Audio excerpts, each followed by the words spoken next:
हमारी धरती तेजी से ठंडी होती जा रही है और यह एक दिन मंगल या बुध ग्रह की तरह बन जाएगी, वह भी उम्मीद से ज़्यादा तेज गति से। एक नए रिसर्च में पता चला है कि धरती का केंद्र यानी गर्म मैग्मा वाला इलाका अपनी तय गति की तुलना में ज़्यादा तेज ठंडा हो रहा है। अगर ऐसा हो रहा है तो वैज्ञानिकों को फिर से धरती की स्टडी करनी पड़ेगी। तो आइए समझते हैं असल में धरती के केंद्र में हो क्या रहा है। धरती के केंद्र के तेजी से ठंडा होने की प्रक्रिया को समझने के लिए वैज्ञानिक हमारे खूबसूरत ग्रह के कोर और मेंटल के बीच मौजूद खनिजों की थर्मल कनेक्टिविटी यानी उसमें चालकता की स्टडी कर रहे हैं। जितनी ज़्यादा तेज़ी से कोर की गर्मी बाहरी परतों पर आएगी, धरती उतनी तेज़ी से केंद्र की गर्मी खोती चली जाएगी। अगर केंद्र की गर्मी कम हो गई तो धरती का चुंबकीय क्षेत्र, गुरुत्वाकर्षण जैसी ताकतें खत्म हो जाएगी। इसे समझने के लिए स्विट्जरलैंड की राजधानी ज्यूरिख स्थित ईटीएच और कार्नेगी इंस्टीट्यूशन ऑफ साइंस के वैज्ञानिक ने प्रयोगशाला में एक एक्सपेरिमेंट किया। उन्होंने ब्रिजमेनाइट नामक के खनिज पर अत्यधिक दबाव और गर्मी डाली। यह खनिज और कोर के मेंटल के बीच की परत में पाया जाता है। इसके बाद उन्होंने ब्रिजमेनाइट की ऊष्मीय चालकता का अध्ययन किया ताकि धरती के केंद्र में बढ़ रही ठंडक को समझ सके और परिणाम हैरान करने वाले आए। ईटीएच के प्रोफेसर मोतोहिको मुराकामी ने बताया कि हमने देखा कि ब्रिजमेनाइट की ऊष्मीय चालकता उम्मीद से 1.5 गुना ज़्यादा थी। मोतोहिको और उनकी टीम ने यह स्टडी हाल ही में earth and planetary science letters journal में हुई। मोतोहिको ने कहा कि इस स्टडी में हमें यह पता चला है कि अब हमें धरती की उत्पत्ति को लेकर फिर से अध्ययन करना चाहिए, क्योंकि धरती ठंडी हो रही है और उसका असर उन तरंगों पर पड़ रहा है जो धरती से निकलती है। और बताया कि अगर इसी तरह से धरती ठंडी होती चली गई तो यह बुध और मंगल ग्रह की तरह पथरीला ग्रह बन जाएगी। लेकिन अगर ऐसा हुआ तो यह अलग तरह की तबाही होगी। चुंबकीय शक्ति खत्म हो जाएगी, साथ ही गुरुत्वाकर्षण वायुमंडल भी खत्म हो जाएगा और इंसानों के शव अंतरिक्ष में बहने लगेंगे। कुछ महीनों पहले एक स्टडी आई थी जिसमें कहा गया था कि धरती का केंद्र यानी इनर कोर एक तरफ खिसक रहा है। माना जाता है कि धरती का इनर कोर लोहे का बना है। धरती का इनर कोर बहुत तेजी से विकसित हो रहा है, लेकिन दिक्कत यह है कि यह एक तरफ फैल रहा है। वैज्ञानिकों को लगता है कि इससे वो इनर कोर की उम्र का पता लगा सकते हैं, साथ ही धरती के चुंबकीय शक्ति का इतिहास का भी पता चलेगा। लेकिन इनर कोर के एक तरफ फैलने या विकसित होने से किस तरह की दिक्कत आएगी, इसका अंदाज़ा लगाना मुश्किल हो रहा है।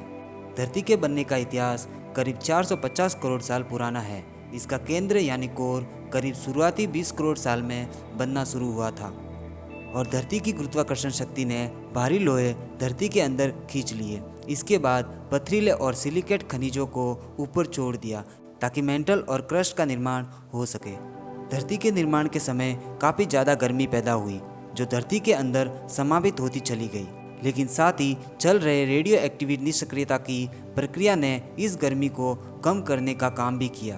धीरे धीरे हमारी पृथ्वी ने यह रूप लेना शुरू किया जैसे कि अभी है। गर्मी कम होने की वजह से धरती के केंद्र से तरल लोहे का आउटर कोर बना। इसी की वजह से मैग्नेटिक फील्ड बना और यह आज तक काम भी कर रहा है। जैसे जैसे धरती ठंडी होती चली गई, टेक्टोनिक प्लेट्स को ताकत मिलती रही और उनके जुड़ने और टूटने से धरती पर कई महाद्वीपों का निर्माण हुआ। इस समय धरती के इनर कोर का रेडियस हर साल 1 मिलीमीटर की दर से बढ़ रहा है, यानी हर सेकेंड 8000 टन पिघला हुआ लोहा ठोस बन रहा है। भविष्य में करोड़ों साल बाद धरती का इनर कोर ठोस लोहे में बदल जाएगा। इसके साथ ही खत्म हो जाएगी धरती की चुंबकीय शक्ति और फिर धरती पर क्या होगा। तो दोस्तों, ऐसा माना जाता है कि धरती का इनर कोर चारों तरफ से ठोस हो रहा है, लेकिन ऐसा नहीं है। 1990 में भूकंप वैज्ञानिकों ने देखा कि धरती के इनर कोर से टकराने वाली भूकंपीय लहरें या तरंगे एक समान नहीं है। इसका मतलब यह है कि धरती के इनर कोर के आकार में कहीं कोई असमानता है या फिर एक तरफ बदलाव हो रहा है, जिसे आज ये कहा जा सकता है कि यह एक तरफ तेज़ी से बढ़ रहा है। धरती के इनर कोर के 4 हिस्से हैं जो चारों दिशाओं में बांटे गए हैं। इसके पूर्वी और पश्चिमी हिस्से के आकार में बदलाव आ रहा है। आपको यह जानकर हैरानी होगी कि इनर कोर का पूर्वी हिस्सा एशिया और हिंद महासागर के नीचे है। दूसरा यानी पश्चिमी हिस्सा अमेरिका और अटलांटिक महासागर और उसके पूर्वी प्रशांत महासागर के नीचे है, जब वैज्ञानिकों ने इनर कोर के पूर्वी और पश्चिमी छोरों के अध्ययन के लिए नए भूकंपीय आंकड़े जुटाए और उन्होंने जियोडायनेमिक मॉडलिंग और उच्च दबाव के लोहे के व्यवहार को मिलाया गया, तब पता चला कि इंडोनेशिया के बाड़ा सागर के ठीक नीचे इनर कोर तेजी से बढ़ रहा है। यह ब्राज़ील के ठीक नीचे मौजूद पश्चिमी कोर की तुलना में ज़्यादा तेजी से फैल रहा है। धरती का इनर कोर एक तरफ ज़्यादा तेजी से ठंडा हो रहा है और दूसरी तरफ कम। धरती के इनर कोर का एक हिस्सा यानी पूर्वी हिस्सा अगर जल्दी से बढ़कर ठोस हो गया तो इसके ऊपर की चुंबकीय शक्ति खत्म हो जाएगी। इसका मतलब इंडोनेशिया समेत कई एशियाई देशों के ऊपर से गुरुत्वाकर्षण शक्ति खत्म हो जाएगी। उसके साथ ही इंसान और जीव जंतु हवा में तैरते नजर आएंगे और धरती के एक तरफ का समुद्र दूसरी तरफ भागने लगेगा। एशिया में बारिश होना बंद हो जाएगी। इस तरह की दिक्कतें बढ़ जाएगी। लेकिन दोस्तों घबराए नहीं, ये प्रक्रिया इतनी जल्दी नहीं होगी, इसमें करोड़ों साल लगेंगे। क्या होगा अगर पृथ्वी का इनर कोर पूरी तरह गोल न होकर किसी और आकार में हो जाए, या उनकी ताकत या क्षमता एक तरफ ज़्यादा या कम हो जाए।